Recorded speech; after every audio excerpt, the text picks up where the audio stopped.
밤길을 걸을 땐 손톱을 숨길 것. 뒤에서 부르면 절대 돌아보지 말 것. 마스크 쓴 여자가 예쁘냐고 물으면 포마드를 외칠 것. 이 황당한 규칙들은 1990년 당시 국민 학생들의 목숨을 건 생존 매뉴얼이었습니다. 스마트폰은커녕 인터넷도 없던 아날로그 시절, 도대체 누가 퍼뜨렸는지도 모를 이 기괴한 소문들은 온 나라를 공포로 몰아넣었고, 급기야 지상파 9시 뉴스에서 진압방송까지 나설 정도였죠.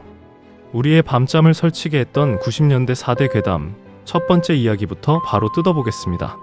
그 첫 번째는 바로 하굣길 골목의 공포, 홍콩 할매 귀신입니다. 고양이를 애지중지하던 할머니가 고양이를 몰래 가방에 숨기고 홍콩행 비행기를 탔다가 안타까운 사고를 당하게 됩니다. 그 원한으로 할머니와 고양이의 영혼이 반씩 합쳐진 반인 반묘의 귀신이 되었다는 이야기죠. 밤늦게 돌아다니는 아이들을 표적으로 삼았으며 할머니가 묻는 말 끝에 홍콩을 붙이거나 거꾸로 대답해야만 화를 피할 수 있다는 꽤 구체적인 행동 수칙까지 있었습니다. 이 괴담은 심영래 주연의 코미디 영화로까지 제작될 정도로 엄청난 신드롬을 일으켰습니다. 밤늦게 돌아다니면 홍콩 할매가 잡아간다는 아이 입장에선 무시무시한 설정. 이 스토리는 당시 어른들이 아이들을 보호하기 위해 의도적으로 퍼뜨린 괴담이라는 설이 가장 유력합니다. 그도 그럴 것이 1990년대 초반은 강력 범죄가 일어나기 시작하던 시기였습니다. 흉흉한 치안 속에서 늦게까지 노는 아이들을 제발 일찍 귀가시키려고 이 소문을 오히려 방어막이나 통제수단으로 적극 활용했던 건 아닐까요? 귀신보다 실제하는 인간이 훨씬 더 무서웠던 시대에 씁쓸한 자화상이었던 셈이죠. 두 번째는 바다 건너 일본에서 시작돼 부산과 포항을 거쳐 전국 국민학교를 발칵 뒤집어 놓았던 괴담, 바로 빨간 마스크입니다. 하굣길에 홀로 걷는 아이에게 붉은 코트를 입은 여자가 다가와 묻습니다. 나 예뻐? 아이가 예쁘다고 대답하면 여자는 마스크를 벗으며 귀 밑까지 찢어진 자신의 입을 보여주죠. 그러고는 나랑 똑같이 만들어줄게 라며 흉기를 휘두른다는 지금 들어도 섬뜩한 도시전설이었습니다.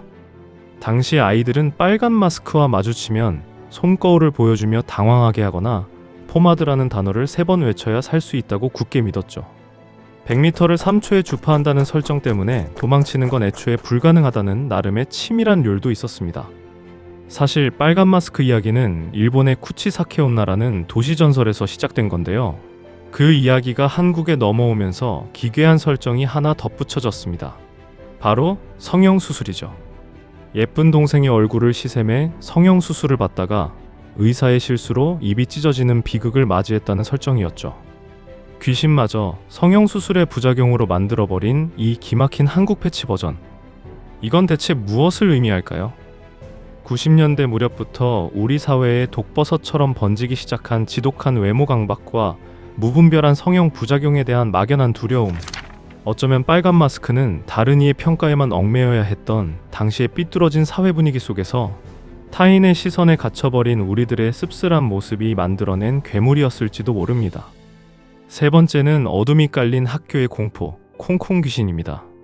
만년 전교 2등이 1등을 질투해 학교 옥상에서 밀어 떨어뜨렸고, 거꾸로 떨어져 목숨을 잃은 1등의 원혼이 머리로 바닥을 콩콩콩 찌으며 2등을 찾아다닌다는 괴담이죠.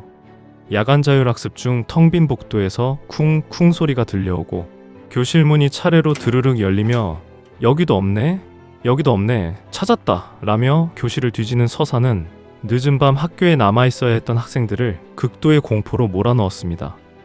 전교 2등이 1등을 질투해서 옥상에서 밀어버렸다니. 돌이켜보면 참 잔혹한 설정이죠. 이건 단순히 무서운 이야기가 아니라 오직 1등만 강요하고 친구마저 경쟁자로서 밟고 올라서야 했던 90년대의 잔혹한 성적지상주의와 입시지옥 그 자체를 투영하고 있습니다. 영화 행복은 성적순이 아니잖아요가 개봉하며 사회적 문제제기가 시작되던 바로 그 무렵, 학생들은 귀신 이야기를 빌려 숨막히는 현실을 고발하고 싶었는지도 모릅니다. 네 번째는 공포의 스케일이 일상과 학교를 넘어 국가 단위로 확장된 김민지 괴담입니다. 한국조폐공사 사장의 딸 김민지가 유괴되는 비극이 벌어지자 범인을 잡지 못한 아버지가 딸의 넋을 위로하기 위해 화폐도안 곳곳에 아이의 흔적을 숨겨놓았다는 소문이었죠. 10원짜리 다보탑 밑면을 옆으로 보면 나오는 김, 50원짜리 벼 이삭에 숨겨진 도구, 낫, 100원짜리 이순신 장군 수염을 거꾸로 보면 나타나는 머리카락, 500원짜리 하계 다리에 꽁꽁 묶인 팔 모양, 1000원권 투호 막대 끝에 적힌 영문, 민, 그리고 만원권 세종대왕 골룡포 무늬에 숨겨진 다리 모양까지. 이 흔적을 모두 찾으면 피해자와 똑같은 일이 생긴다는 결말까지 동반했습니다. 결국 한국조폐공사는 역대 사장 중 김시성을 가진 사람은 아들만 둘이었으며 그런 사건 자체가 없었다고 공식 해명까지 해야 하는 일까지 벌어졌죠. 이 이야기가 퍼진 시기는 1991년 대구 와룡산에서 국민학생 5명이 증발하듯 실종된 개구리 소년 사건, 그리고 같은 해 일어난 9살 이영호 군 유괴 사건까지. 연일 터지는 흉악범죄 뉴스를 보며 당시 부모님들은 불안에 떨 수밖에 없었습니다. 내 아이를 마음 편히 밖으로 내보내기 무서워지는 시절의 시작점이었죠. 이 상황을 두고 전문가들은 국가와 공권력이 개인의 생명을 완벽히 지켜주지 못한다는 그 극심한 불안감과 불신이 결국 국가의 상징물인 화폐에 대한 끔찍한 이야기로 표출되었다고 분석하기도 합니다. 자, 그런데 말이죠. 스마트폰이나 SNS도 없던 그 시절, 이 기상천외한 이야기들은 대체 누가 어떻게 전국적으로 동시에 퍼뜨렸던 걸까요? 그 확산의 중심에는 파란 화면으로 밤마다 전화선을 뜨겁게 달궜던 PC통신이 있었습니다. 천리안, 하이텔, 나우누리 등에 개설된 공포 게시판들은 익명성을 무기로 삼은 젊은 세대들의 집단 창작 공간이었죠. 누군가 자신의 으스스한 체험담을 올리면 서로의 이야기에 살을 덧붙이며 괴담을 하나의 강력한 문화 콘텐츠로 성장시켰습니다. 여기에 기름을 확 부어버린 것이 바로 공포 재현 TV 프로그램들이었습니다. 90년대 후반 시청률 30%는 거뜬히 넘겼던 MBC 이야기 속으로와 SBS 토요 미스테리 극장은 텍스트에 불과했던 괴담에 과장된 연기, 음산한 효과음을 입혀 시각적 실체를 부여했습니다. 특히 진행자가 으스스한 스튜디오에 앉아 과연 어느 것이 진실일까요? 믿거나 말거나 라는 열린 결말의 연출은 현실과 허구의 경계를 교묘하게 허물며 시청자들의 공포심과 상상력을 일상 속으로 끌어들였습니다. 그래도 90년대 중반까지 우리는 귀신이라는 가상의 존재를 빌려 우리의 불안을 이야기할 여유가 있었습니다. 하지만 1997년 국가 부도 사태인 IMF 외환위기가 터지면서 우리가 알던 일상은 뒤집혀버렸죠. 평생 직장이 무너지고 거리에 실직자가 쏟아져 나오자 벼랑 끝에 몰린 사람들은 뼈저리게 깨닫게 됩니다. 아, 귀신보다 사람이 훨씬 무섭구나 라고요. 실직한 가장이 장기를 팔았다거나 친절을 베풀다가 쥐도 새도 모르게 납치되었다는 인신매매 괴담들이 흉흉하게 퍼져나갔죠. 국가와 기업이 나를 보호해주지 못한다는 절망감 속에서 타인의 순수한 호의조차 끊임없이 의심해야만 했던 비정한 각자도생의 시대. 결국 가장 끔찍한 진짜 괴물은 아무도 믿지 못한 채 서로를 경계해야만 했던 우리 사회 그 자체였던 겁니다.